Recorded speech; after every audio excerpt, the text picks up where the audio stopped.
Hello and welcome to Startup Champions 2.0, the show where you meet National Startup Award winning founders. In the episode today, you will meet two startup champions from the education and skill development sector. They are Square Panda and Luma World. Imagine you go to a grocery store and you get flour or atta dated 2 years old at just 10 rupees. Will you buy it? I'm sure not. I won't as well. Then why are you taking education that has not evolved in the last 40 plus years? The world has changed. Education must evolve too. Otherwise, we are creating a generation that is not ready for the future. The National Education Policy 2020 is a progressive step. It is the right time to prepare the India of tomorrow, both at the school level and the college level. Till when will we otherwise keep complaining that Indians in India are not able to do as much, but in Silicon Valley, they run the largest companies of the world? Our first startup champion today has created a system of aided interactive learning with their games and products. Let's see the Square Panda story. Square Panda is an edtech company. We work in mainly the government sector. Our goal is to bring outcomes in this education ecosystem. So we do teacher training, we bring interventions for young kids, we do training for the parents, and even the administrators that are taking care of these schools. Our goal is that outcome has to be achieved, and outcome can only be achieved when we look at the full ecosystem as one and not in separate pieces. So we've adopted whatever this infrastructure allows us, right? In some places, we are bringing digital education to those teachers because we can reach to them. In some places, we have master trainers and trainers that are traveling to the inwards of the country to actually provide the training to these teachers or the principals. Sometimes we're preparing master trainers then to go into tribal areas and do the training in local languages. We came from US. Ashish has done all his education in New York.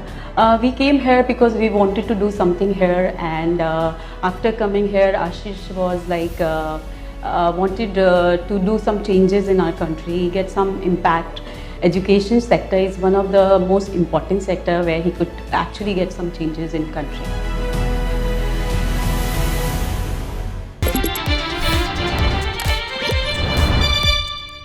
So Ashish, welcome to Startup Champions 2.0. Thank you. Let's first begin with the experience of what you build. I do appreciate and understand that you're solving a very, very impactful problem across for Bharat. But how are you doing that? Just tell all of our audience. Basically, the way we've approached India is because infrastructure being challenged. When you look at tier 2, tier 3 rural areas, you can't just hand over a digital device, right? Sure.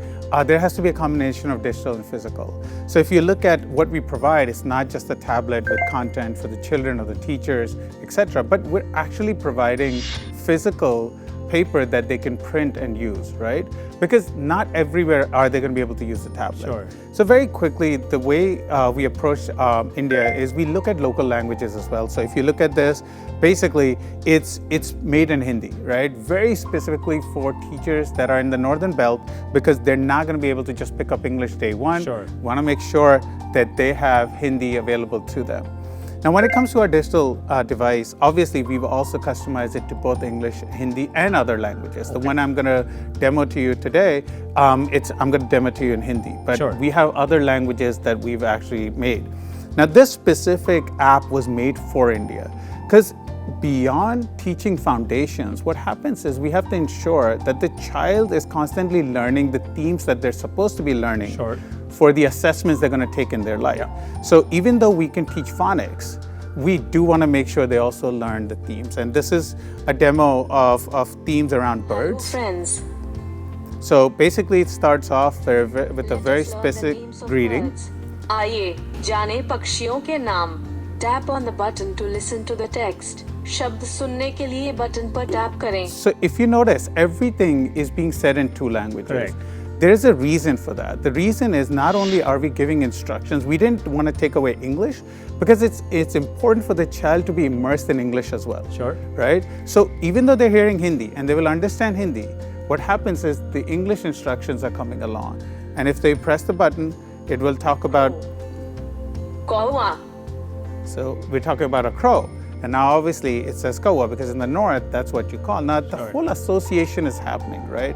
So this is one of our apps that we've actually developed for India, very specifically thematic based.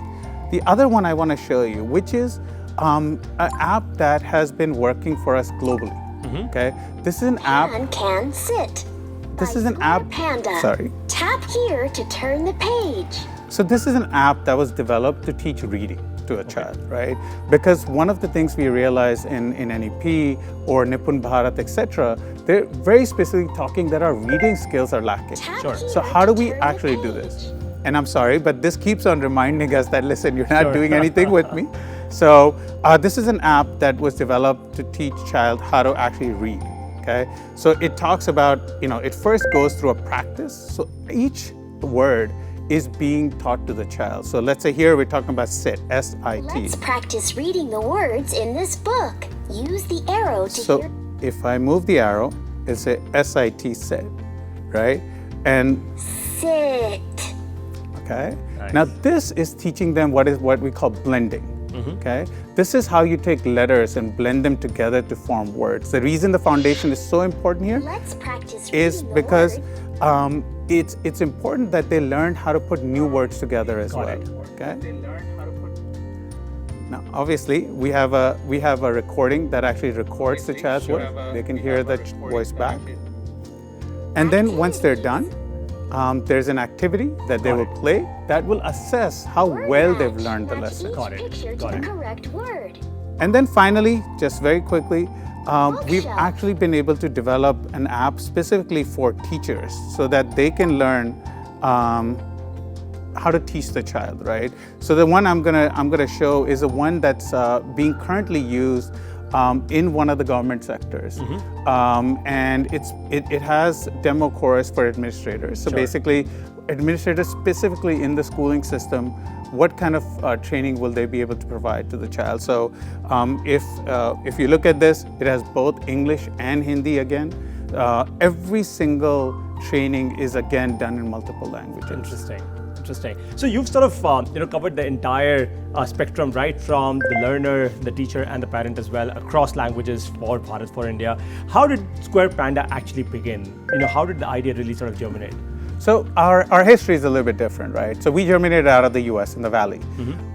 Andy Butler, who's our CEO and the founder, basically his daughter is dyslexic. Okay. So he was looking for personalized and adaptive solutions for his child.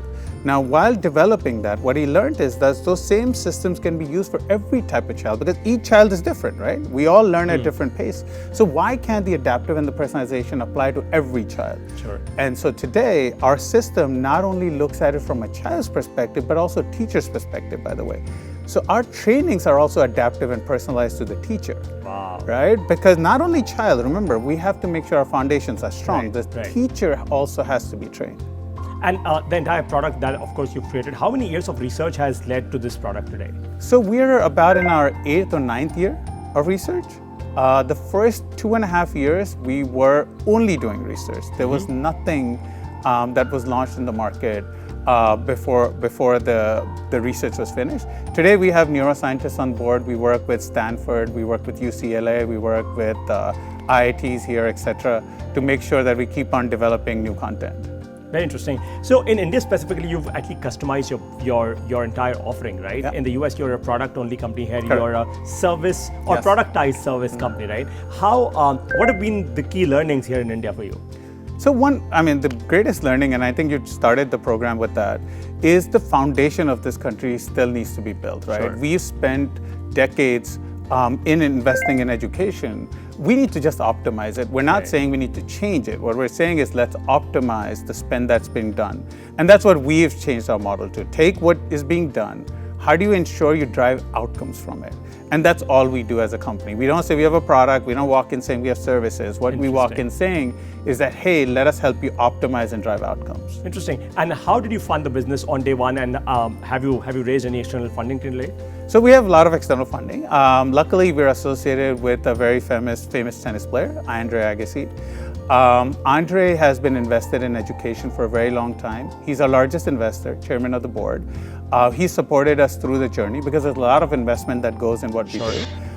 We continue to also raise external funds, but he still holds the majority stake as far as an investor is concerned. Phenomenal. My last question to you, Ashish, is look, lakhs of Indians, in fact, millions of them are watching you right now on this very show. What's your message to all of them? They want to be entrepreneurs, they want to be leaders like you. So, what's your message to all of them? Well, I think my biggest learning, because I know I moved from the US here, there's no easy route, right? It took us 2.5 years to just crack the government sector, right? 2.5 years of every single day traveling, meeting, understanding. So if you look at how much we put, right, on average, between me and a few of my team members, we travel 300, 400 flights a year. Wow. Okay, that's, if you just start calculating, that's a flight almost daily or every other day. Okay, but that's what it takes to actually crack into India, right? But that's the hard work that needs to be put in. There's no easy way out, right? And you learn that as an entrepreneur very quickly. Absolutely. So Ashish, thank you very much for all of your answers. The top 2 lessons for this session are, number 1, the education industry has incredible opportunities to innovate and create a system that is relevant for the next generation. It depends upon you what product or service you end up creating. And number 2, governments at the center and the state at district levels as well are realizing the relevance of new education systems. This is your big opportunity. This is exactly what Ashish and his entire team leveraged upon. Kids today learn by doing. Imagine interactive games, all-in-one kits, flashcards, and a lot more for your kids to learn from. To understand how to build a business and serve the next generation, meet me on the other side of this break now. We are breaking in for a short break.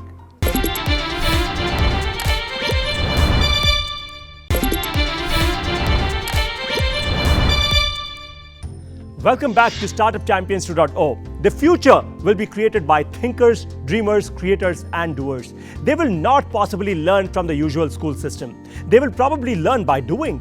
But the challenge is to capture the attention of the young ones.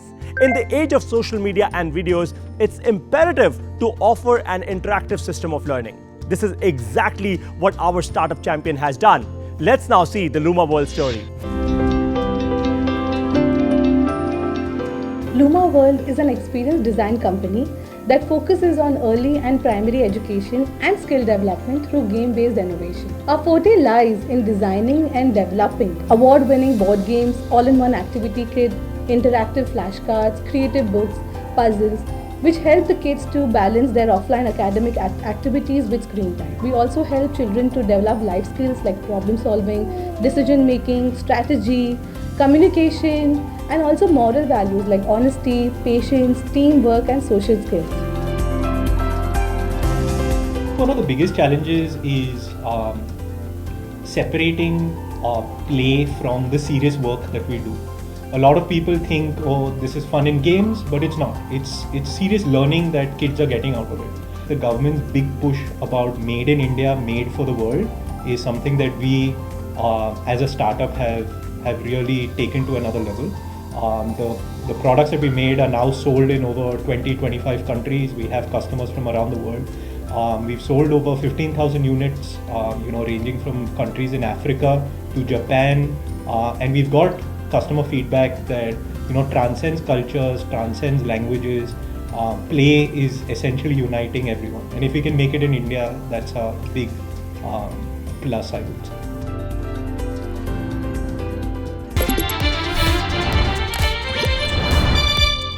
So Venkat, welcome to Startup Champions 2.0. Thank you, buddy. Your products are totally brilliant, right? And you've fundamentally created and also crafted and curated learning for the generation of today, right? Tell us more about how your products really work. Let's just start with this. This sounds interesting. Yeah, so what we try and do is gamify learning, Sure. right? We want to be an education experience design company. And the only way to do that is we don't need to teach kids how to play, but Sure. we need to teach them how to learn. Sure. And that's what we want to do with almost every product that we make. Okay. So these are one of the flashcards that we have, and this is to learn maths. Okay. So as you can see, with all our flashcards, we've got questions up front, and kids would normally look at this and be like, which digit is in the tens place, and they would pick a number, right? What's a tendency for anyone to do? Flip the card, but voila, there's no answer there. That's where this thing comes into play. It's called a magic glass. So we gamify it in the sense that now the kid looks through the lens and what they see is the answer right there.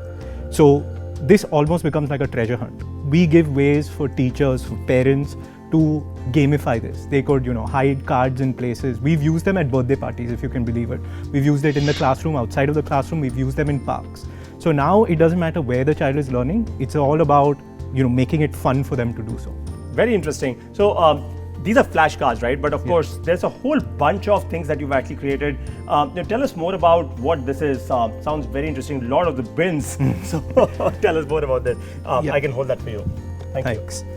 Yeah. So one thing that we like to do is have multi-format methods of learning, because kids don't learn in one way. Neither do any of us. Sure. And it's not just about them learning by themselves. We want collaborative learning. We want them to learn together, not just with their friends, but with family, maybe even with parents. We've had cases where grandparents are playing with kids and teaching them as well.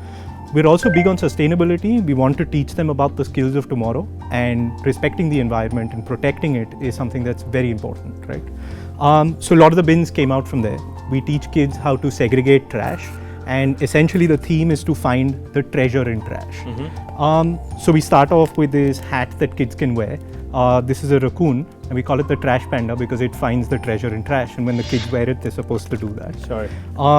There's this book called Let's Talk Trash, and we teach them about the importance of understanding what the trash problem is. So, there's this cool way that they see this artwork of what trash is today, and they open it up and they see what the future should be. Wow. And it tells them about how to be eco-friendly, how to manage waste, how to segregate waste, what are the different kinds of waste. And they do this through a game. They're cards, the actual gems that we've got. We teach them about what goes in what bin. So this is not just them learning, but they can start doing it, right away. Sure. They go into their house, take trash. If it's vegetables or anything that's rotten, you put it into your wet waste. If it's plastic, you put it into a recyclable or dry waste. Sure. And we want them to do that. Okay, fantastic. And finally, one of the largest pieces of education material that you have. What exactly is this? Tell us more about it. So this is something that we're just about to launch. It's called Our Amazing Oceans. Sure. It's a way for kids to connect with nature. But this is for younger kids. And we really have 4 formats of learning in this as well. The magic glass that I showed you earlier is a core component of this. Okay. But we want to tell them about what's in the ocean, right? Okay. We look at the ocean, we go to the beach, we have fun, but we don't know what's in it. Sure. And the ocean's got 5 layers. It's deeper than how tall Mount Everest is, and we've barely explored it. In fact, we've explored more of Mars and Moon than we have our own oceans. And why is that so? And we want to teach kids why we're not exploring the ocean. Sure. And when we do, what will they find? So there are a lot of ocean animals. There's this book that tells them about how deep the ocean runs. We've got a puzzle that they can solve, and they've got some flashcards as well. And this is something that we're launching, and we're probably going to be in market by the end of the month. Interesting. So hand me over the product, and of course I will ask the second question to you now. Yeah. So what's your business model? Are you B2B, B2C? How do you guys really make money? So that's a great question. Pre-COVID, I would say we always thought that this would be a B2B product. We wanted to give it to schools or figure out a way that we can directly get into classrooms. But since kids were away and they were studying at home, we said, why not pilot it and put it into homes? And we got a phenomenal response. We now export to over 25 countries. This is something that we believe that every parent wants to give their child the education of the future. Sure. And when they can sit with them, play, and they can get them to enjoy while doing it, why not? Makes a lot of sense. How did you fund the business on day one, and have you raised any external funding now? No, we haven't. We're completely bootstrapped. The challenge for us was always to design something and what would be the cost of designing it. We do everything in-house. In fact, even production, we contract manufacture with just small scale industries within 25 kilometers of our office. Okay. Everything else we do, right from conceptualization, ideation. We've even got this learning framework that we have designed using teachers with over 25 years of experience. And how many years of research really led to all of these products? So this was co-founded by 4 friends, right? We've had the privilege of having education abroad, and suddenly we realized that theoretical education and practical education, there's a huge gap. Yeah. And the skills of tomorrow, 21st century skills, require problem solving, creativity, critical thinking. Right. So the research took, I would say, the most amount of time. Creating these games is still something that comes to us naturally. Sure. But to figure out what kids like, what parents like, what teachers like, took us a bit of time. I would say about 2.5 years. So Venkat, millions of Indians are watching you right now on this very show. What's your message to all of them? They want to be entrepreneurs like you. What would you say to them? I would say just persist. There are tons of ideas there, and listen to what your customer has to say. Sure. I mean, there's a quote that I believe in that George Bernard Shaw said, is that the reasonable man looks at the world and wants to adapt to it. But the unreasonable man wants the world to adapt to what he wants to do. And it's the unreasonable men that change, our world. Yeah. And that's necessary, I think, for every entrepreneur looking to do that. Fantastic. So be unreasonable, change the world. The top 2 lessons of the session are: number 1, you are only as limited as your imagination. Education for kids is a phenomenal business opportunity if you can build the right products like they have. Number 2, build your product as a utility for your customers. Build it with your customers. You never know what's possible till you risk everything and make it happen. It's time for a short break. Up next will be questions from our audience and step number 18 of how to start a startup. I will see you on the other side.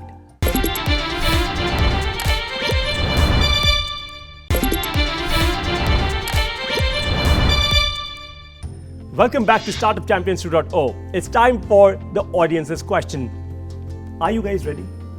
Absolutely. The audience, they ask some very, very tough questions. Let's see how you face them. So, time for the first question. Please come on screen and ask your question. My question is for Square Panda. Who exactly are your customer? Government or private schools? So, Parita, it's a beautiful question. I'm glad they asked, because our customer is the government, right?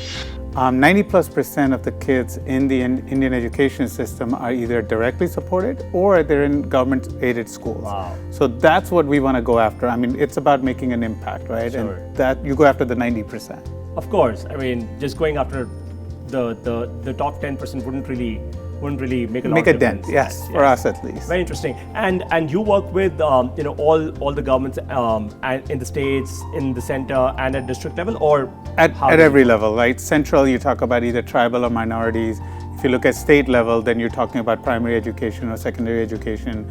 At district level even, some of the collectors, some of the district education officers are interested in running newer programs. So we work with them directly as well. Wow. And reaching out to all of these people across in so many states and so many places, how difficult or challenging a task that is for you? Well, in the government, it is challenging, right? It is all about physically being present. Sure. So yes, right now we cover 6 or 7 states pretty deeply. We're looking to expand another 6 or 7 states this year. So half the country in a year or two is pretty large for us. It's pretty large, I'm sure. Now is the time for the second question. Please come on screen and ask your question. My question is from Luma World. Which is your most impact creating product? Games or something else? So for us, it's Galaxy Raiders. It's a board game that helps kids to learn all 4 math operations in one. So they roll a dice, and depending on what operation comes, they are actually space travelers, and they land their rocket ships on the planets with numbers on them. The catch here is all the answers are on the board, and they need to form the questions. So it's almost reverse engineering what the problem is. It's one of our best sellers in India. It's also in I think the top 500 in USA. And I personally love the game as well. I'm sure you do.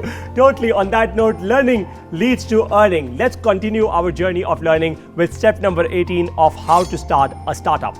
This step is establish the CEO's office.